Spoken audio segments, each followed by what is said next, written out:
मंडळी, व्हिडिओमध्ये हमसून हमसून रडणारे हे व्यक्ती दिल्लीचे माजी मुख्यमंत्री अरविंद केजरीवाल साहेब आहे, ज्यांनी दिल्लीच्या जनतेसाठी मोठमोठे हॉस्पिटल बांधले, मोठमोठ्या शाळा बांधल्या, मोहल्ला क्लिनिक सारखी योजना ज्यांनी दिल्लीकरांसाठी आणली.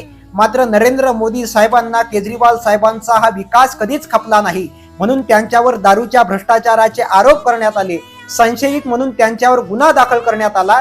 मात्र आज दिल्लीच्या हायकोर्टाने अरविंद केजरीवाल साहेबांची निर्दोष मुक्तता केलेली आहे. त्यांना दारूच्या भ्रष्टाचाराच्या आरोपामध्ये क्लीन चिट दिली आहे.